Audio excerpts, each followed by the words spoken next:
Эфиризонда урматтуу телекөрүүчүлөр, биз бүгүн балдардын ден соолугуна туура кам көрүү темасынын алкагында кеп кылуудабыз. Мына ушул теманын алкагында жөнөкөй бирок кызыктуу суроолорду узатып, маек куруу максатында студиябызга атайын мейман чакырганбыз. Анда эмесе тааныштырып өтөйүн, педиатр дарыгер Айзада Эркинбековна бизде конокто. Саламатсызбы? Саламатсызбы. Кош келдиңиз. Рахмат. Сизди көрө турганыбызга кубанычтабыз. Кызыктуу, буюрса маек куруп бересиз деген ишеничтемин. Анда алгачкы эле суроом ушу баланын ден соолугу энеден көз каранды деп көп эле угуп келебиз. Бул канчалык деңгээлде чындык? Албетте бул ошо энеге түз карайт, ден соолуктары баланыкы. Анткени азыркы заманда бизде пландаштыруу деген бар, бирок биздин кыргыздарыбыз мындай айтканда пландабай эле баланы төрөшөт. Ошондуктан көпчүлүк оорулар пайда болот. Мисалы, балалуу болоордун астында аял киши психологиялык организмди дагы даярдоо керек да. Аны кылбай балдарын мындай айтканда бат-бат эле улам төрө беришет. Биринчиден эмне кылыш керек? Бул инфекцияларга тапшыш керек, аялы дагы, күйөөсү дагы. Экинчисинен убагында анализдерди тапшырып, убагында витаминдер ичип, бул витаминдер D3, омега-3 мисалы, ошол эле темир, анан убагында дарыгерлерге кайрылыш керек, учетко туруш керек, УЗИ өтүш керек. Биздин аялдарыбыз мындай айтканда ден соолугуна өтө маани беришпейт. Ошондуктан ар кандай түрлүү патологиялар азыр төрөлүп жатат. Анан аба ырайы дагы берет. Туура тамактанбайбыз, тамагыбыз да начар, ошондуктан ушундай абалга келип калдык азыркы убакта. Туура аябай пландаштыруу деп калбадыңызбы? Балдардын аралыгы канча убакыт болуш керек? Негизи медициналык жагынан 3 жыл берилет. 3 жылда аял киши өзүнө келет деп айтылат. Бирок биздики кыргыздарыбызда мындай айтканда ар бир жыл эле төрө берип, ошол витаминдерди өзүнүн эмесине келдирбейбиз, кабылыначы. Андан тышкарыда дары да ичпейбиз, мисалы витаминдерди. Ошондуктан кровотечение болуп, азыр осложнениялар көп болуп, балдарыбыз ар кайсы оорулар менен жабыркап атат. Түшүнүктүү. Анан ушу ата-энелер экиге бөлүнөт экен да. Кээ бирөө баласы ооруса дароо эле алып алып да дарыгерге жөнөткөн дагы, ал эми экинчи тобу болсо тескерисинче үйдөн өзү билемдик менен эле дарылап баштайт экен. Анан буга көз карашыңыз кандай? Негизи кандай кылышы керек? Негизи бул биринчисинен ата-энелер дарыгерге түз баргандар туура. Анткени деген алар биринчисинен диагнозду кое албайт. Бул деген дарыгер койчу болот да. Анан экинчисинен туура эмес жагы бул өзүлөрү дарылаган. Өзүлөрү дарылаганда булар биринчисинен побочкаларын билбейт дарылардын, экинчиси дозасын билбейт, дозировкаларын билбейт, үчүнчүсү мындай кайсы малда, кайсы ооруда да ушу дарылар билиш керек экенин билбейт. Ал аннотациясын окуп эле, аптекада иштегендер менен эле чогуу сүйлөшүп эле ошолор менен дарылап баштайт. Ошол туура эмес негизи. Ал биринчисинен дарыгерден көрүп, кандай оору экенин билип, анан ошого жараша дарылаш керек да негизи. Ошондуктан бизге уже мындай айтканда оору абалында келгенде биз күчтүү антибиотиктер беребиз. Анан жаман көрүшөт да, ушу күчтүү антибиотик берип коюшту, анан бала мынтип калды, шалдырап калды. Чындыгында антибиотик алган бала аябай шалдырап калат. Өзүнүн абалына бир айга чейин араң келет да. Ошондуктан колдон келсе түз эле дарыгерлерге барып көрүнүп, анан дарылаганга чакырат элем да ата-энелерди. Анан көбүнчө ушу жаңы төрөлгөн балдар баягы саргайып кетишет го денеси. Көбүнчө ушундай жабыркаганын көрүп калабыз. Бул эмне себептен жана канча убакытта бул саргайуу кетиш керек? Бул мындай айтылганда биздин тилибизден айтканда жылтуха, анткени көбү түшүнбөйт. Бул деген саргайган бала, бул деген жаңы төрөлгөн балага нормалдуу нерсе да. Анткени деген биздин жаңы төрөлгөн баланын тамак сиңирген функциясы, системасы иштей элек болот. Ошондуктан ошол билирубин деп коебуз. Билирубин бул канда болот. Кандын ичинде барып ошол денеге тарайт. Денеге тараганда анан бала саргайып баштайт. Мындай айтканда бул уу да, чын айтканда. Бирок өтө коркунучтуу жок. Бул анткени жылтуха мындай айтканда экиге бөлүнөт. Физиологиялык, анан патологиялык. Физиологиялык бул 2-3 күнү башталат. Анан бир 10-15 күн ичинде өзү кетиш керек. Ага жардам бериш керекпиз, эми күнгө чыгарып, таза абага чыгарып, ушу менен акырындап азайат да. Экинчиси патологиялык, бул деген бир айдан уже ашып бараткан болот. Ал кезде баланын функциялары ошо рефлекстери төмөндөйт. Экинчиси бала деген жакшы эмбейт, илак болот. Анткени деген бул билирубин уу болгондуктан биринчи барып мээге берет да. Эң таасири ушу мээге жабыркайт. Ошон үчүн колдон келсе убагында ушу билирубин анализ тапшырыш керек. Тапшырып ошолорду көрүп, билирубин 100дөн ашык фотолампага жаткырабыз. Эң биринчи леченияси бул фотолампа. Экинчисинен анан гепатопротектор деп коебуз, ошол дарыларды берилет. Үчүнчүсүнөн кээ бир дарыгерлер свечкаларды назначение берет. Ошондуктан убагында көрсөтүш керек. Демек бул коркунучтуу эле турбайбы, убагында дарылап калбаса? Баланын аң сезими азыраак болуп калышы мүмкүн кийинчерээк. ДЦП, паралич деп атпайбыз, ошонун баары жылтуухадан берет. Ага кээ бир ата эне маани бербей, ой эчтеке болбойт деп күнгө жаткыра берип ушинте беришет. Ошону караш керек. 10-15 күн ашса бүттү, эмеге дарыгерге кайрылыш керек да. Демек баягы бекеринен бала пландаштыруу керек. Андан кийин ошо кош бойлуу кезинен баштап эле балага кам көрө башташ керек деген ушундан улам турбайбы? Себеби булардын баардыгы бири-биринен көз каранды экен да. Аны айтсаңыз, ушу бала ити болгондо кандай көрүнүштөр коштойт? Негизи эле бул оору болгондо баланын эмнеси ооруйт? Кандай көрүнүштөр болот? ити деген бул биздин медициналык айткан боюнча рахит деп айтылат. Көп ошо түшүнбөйт да ити деп айтсаңчы. Рахит деген бул деген D витамин жетпегенден болот. Балдардыкы 2-3 айдан башталып 2-3 жашка чейин созулат негизи. Биринчи мындай симптомдору мындай айтканда баланын башы чоң болот. Эмгеги кеч жабылат. Баланын башы оор болуп, бала башын көтөрө албай, өзү арык болот. Анан Оору эмнеден улам пайда болот? Бул ошо D3 нехваткадан болот основнойчу. Анан бул оорудан көбүнчөсү жана туран эмес питаниядан, убагында мисалы боюнда барда эшикке чыгып таза аба албаган, бир жерде эле отура берген аялдардыкы көбүнчө болот. Анткени өзүнүн энеси D витамини жетишпегендиктен балага аз берилет, ошондон кетет да. Анан бул фосфор, кальций алмашуунун бузулушу деп айтылат да биздечи. Ошо фосфор, кальций бузулбаганда D3 выработка болуп, анан баланын организмине D3 эме болот да, жетиштүү болот өз балага. Анан мунун эч жери оорубайт. Болгону бала илак болот, жакшы уктабайт, көп тердейт, баш тердейт. Анан жана буджи деп коет го, баланы ошо аркасында, кежегесинде аркасында мындай эме болот. Чач жок болот, чачы жок болот. Ошол жер кытышат. Баланы кытышкан үчүн бала башын эки жакка эметкенде ошо чачтар түшүп баштайт. Ошондон да болот. Анан экинчиси буджи деген эмеден да болот. Бул биз деген баланы 8 ай, 9 ай көтөрүп атпайбызбы? 9 айга жакын баланын чачы өсүп аткан кез болот да, пушковый деп коебуз. Ошол как раз ошо желкеге жеткенде бала төрөлөт. Ошондон кээ бир балдардыкы ошо сызык болуп калат да. Анан ошону ай деп кээде айырмаланбайт да. Бирок рахит менен ошо итидин буджидин айырмасы бар да, мындай эмеде кылсачы. Бизде ушу быжы болуп калганда кыргызчалап эле баягы топусуна жем берип анан эшекке жегизип ушундан жакшы болот экен деп кийгизип коюшат го.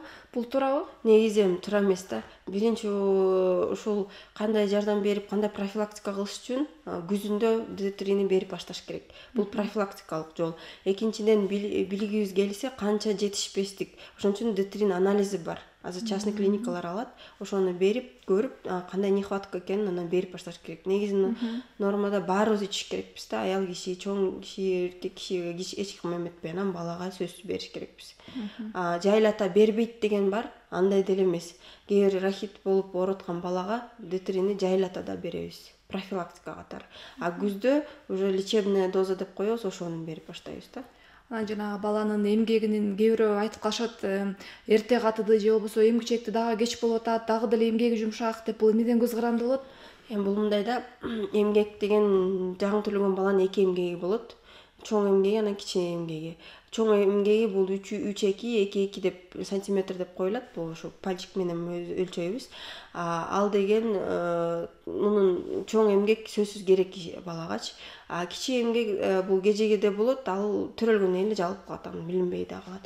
Эмгек кеч жабылышы эмеси бул деген биринчиден ошол эле кальций нехватка, D3 нехваткадан болот биринчисинен. Экинчисинен кош бойлуу аялдар кээ бирлер гипер эме деп коебуз, көбүрөөк дары иче болот, көп витамин иче болот, дозировканы билбей. Ошондуктан кээ бир балдар төрөлгөндө эле жабык болот. Кээ бир балдардыкы деген 3-4 жашка чейин жабылбаган балдар бар. Ал дагы эме тукумдан дагы эметет да, тукум куйут да.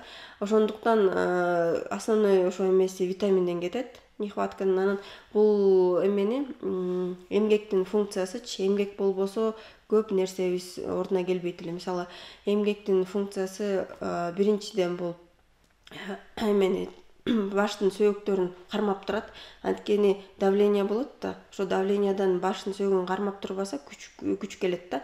Ошону баланын эмеси көтөрө албай ажырап кетиши мүмкүн.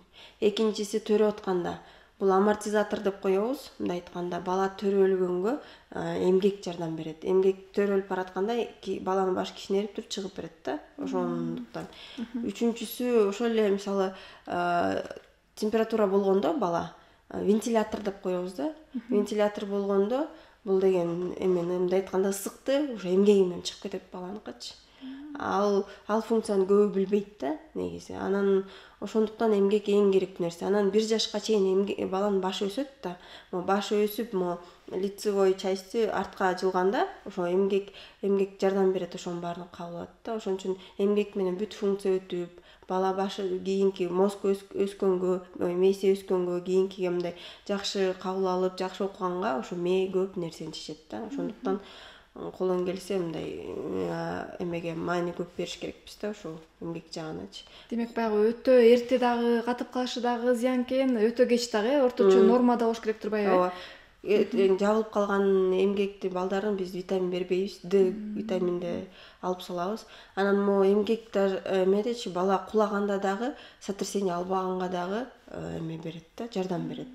Анткени эмгек деген ошону сактайт да, чайкалып калат деп айткыбыз го, ошону сактайт. Жакшы, түшүнүктүү. Анан ушу балдардын шилекейи агып, оозулуу дагы болушат го. Анан буга эмне себеп? Көбүнчө бизде баягы катуу өп койду, ошондон улам анан урту жарылып калып шилекей агып атат деген түшүнүктөр бар го. Чындап эле ушундан болобу? Жок, мындай да, 2-3 айында баланыкы сөзсүз шилекей агат. Анткени слюнная железа деп коебуз, ошо слюнная железа ушул 2-3 айында катуу иштеп баштайт. Бала ошо 2 айында жутканын билбейт да, ошон үчүн бияка чыгарат да, астына ошондуктан агат да. Аны бул физиологиялык. Экинчиден стоматит деп айтып атпайсызбы? Бул деген иммунитеттен. Баланын иммунитети түшүп калса, анан оозуна бала деген мындай, кандай десем, баарын сала берет да. Колун салат, оңчукту салат, тийини берип коебуз, муну берип коебуз, ушулар салганда бала деген инфекция киргизет. Инфекция кирип, анан баланын иммунитети төмөн болсо, ошондуктан стоматит башталат да. Анан баары эле сүртүп, зеленка менен сүртүп баштайт, ошонун баары болбойт негизи. Өзүн дарылачу нерселер бар да. Ошондуктан ошол балалар кайра стоматит боло берсе, гемоглобинин текшериш керек сөзсүз. Гемоглобинден улам ошондой болушу мүмкүн турбайбы демек, э? Түшүнүктүү. Кан аздык берет да, ошонучу. Ал эми балдардын тез ооруганына эмне себеп?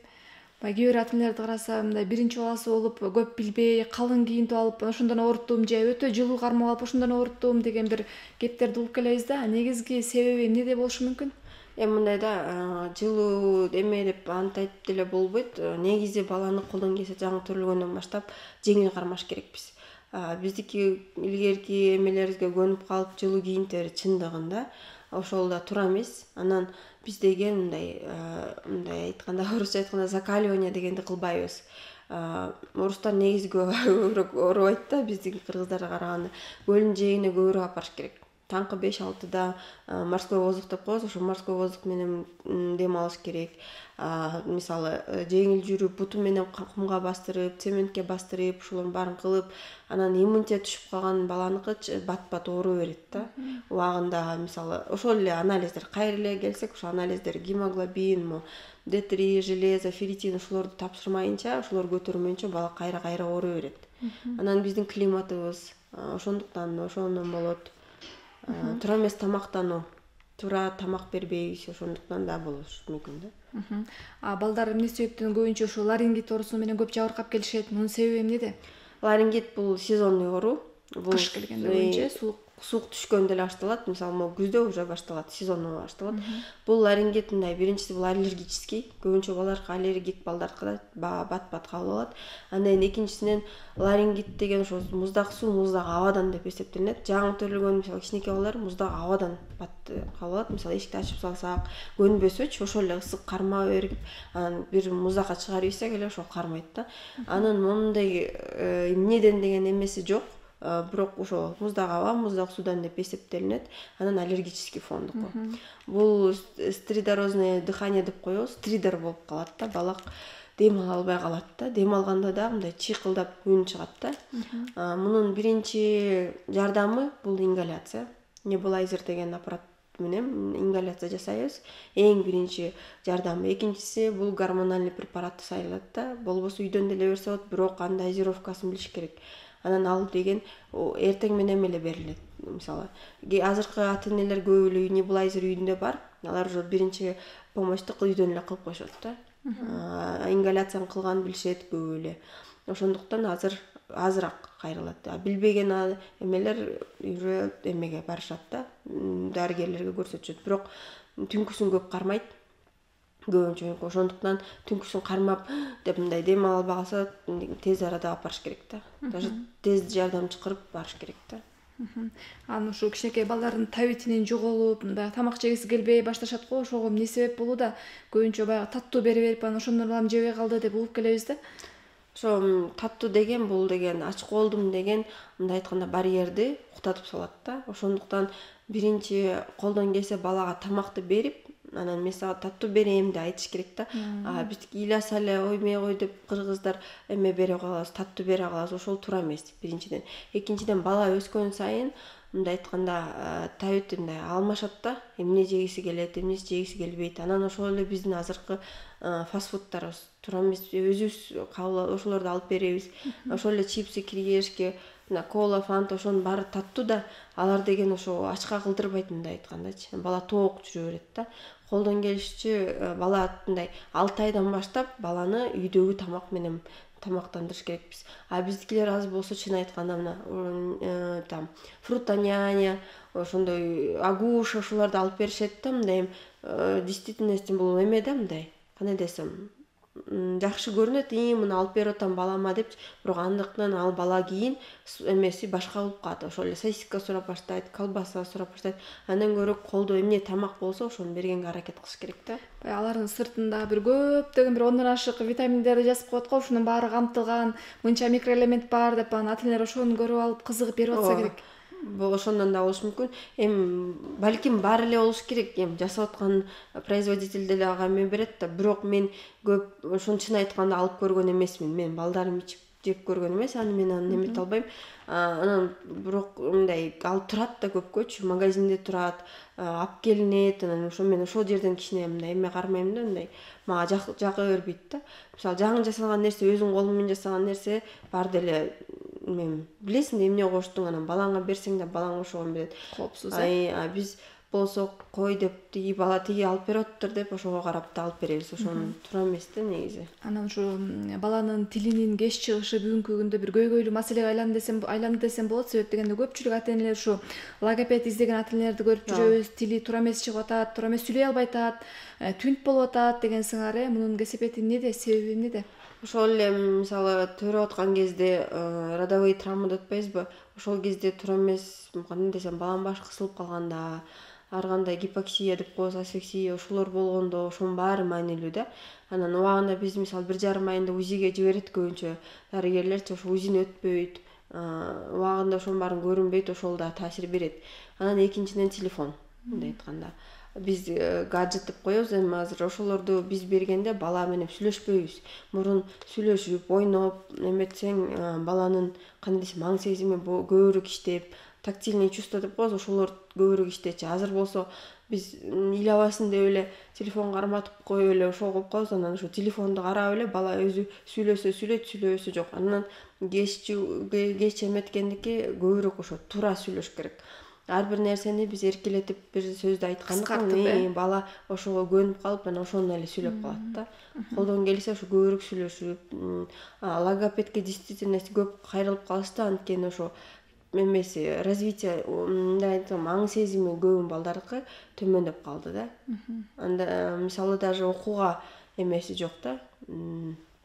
Аракети да жок болуп атат да. Ал балдарыкычы анын баары ошо жана йод жетишпегендики болот, цинк жетишпегендики, ошол эле D3 мындай айтканда азыркы балдарга биздин питаниябыз мындай жетишпей атат да. Илгерки балдар эмне үчүн күчтүү мындай болчу, аң сезимдүү болчу, анткени туура тамактануу, таза абада жашап отурган, бүт орунда болгон. Ошондуктан азыркы 21-кылымдын балдары чын айтканда азыр мындай десем өтө мындай күчтүү эмес деп эле айтса болот да. Анткени өзү төрөп аткан аялдарыбыздын эмеси начар да. Анан ушу балдардын эрип калганын көрүп жүрөбүз. Бул дагы оору деп атасак болобу же бул эмне көрүнүш? Бул эми эпилепсияга да киришим эме болот. Эпилепсиялык, анан эпилепсиялык жок дегенде бөлүнөт да. Бул биринчиси эпилепсиялык болгондо бул деген тукум кубалайт. Анткени мурун эметип калды, эрип калды, мынтип калды деп эле дем салып эметишет эле го. Негизи бул мындай судороги деп коебуз. Бул судороги көбүнчөсү азыркы балдардыкы ошол эле жанакы эле кайра эле родовой травма, асфиксия, желтуха ошонун баары келип анан балага берет. Бул уктап туруп бир инфекция болгондо мээге барып ошону ойготуш да мүмкүн да. Жабыркаган ошо төрөлүп атканда. Бирок ошол убагында билинбей калып, кийин ошонусун берет. Ошондон да эрийт көбүнчө. Анан бала деген температураны көтөрбөгөндө дагы судороги берет. Мисалы даже 37ге бизге судороги берген балдар бар. Ошол жана эмгеге да эрте жабылып калат деп атпаймынбы? Ошол кезде вентиляция болбой, анан судороги берет да. Мындай маалда биздин биринчи жардамыбыз баланы дегенде эме кылыш керек да, түз жерге жаткызыш керек. Киши аба бериш керек. Киши жанында көп болбош керек. Биздики топтошуп калат го, ошол болбош керек. Экинчисинен кырынан жаткызат, анткени тилин жутуп алат, ары жутуп кетсе бүттү, бала дем албай калат. Оозуна эчтеке тыкпайт азыркы моментте. Болгону үйлөш керек да. 3 жолу үйлөнөт бетине, дем берилет, анан бир аз суу менен жуугандан деле эчтеке эме бербейт. Анан акырындык менен өзү кой берет. Бул тоникалык, анан тонико-клонический, анан клонический деп, анан абсансы деп бөлүнөт да. Тоникалык болгондо бул буттардын эле булчуңдары тырышат. Клонический болгондо бул бүт булчуңдар тырышып калат. Тонико-клонический бул смешанный деп коебуз, экөө тең полный болот да. Абсанс бул убактылуу мындай кыска мөөнөттө болот, бирок аң сезим да кетет да. Дарылоо жолу барбы же болбосо өзү эле убакыттын өтүшү менен кетип калышы мүмкүн. Өз убагында кетип калышы мүмкүн. Туура убагында, бирок бир кармагандан кийин колдон келсе негизи көрүнүш керек. Сосуд деп коебуз, могу головной мээдеги сосуддар бар, ошол сосуддардын исследованиялары бар, ЭГ дегендер бар.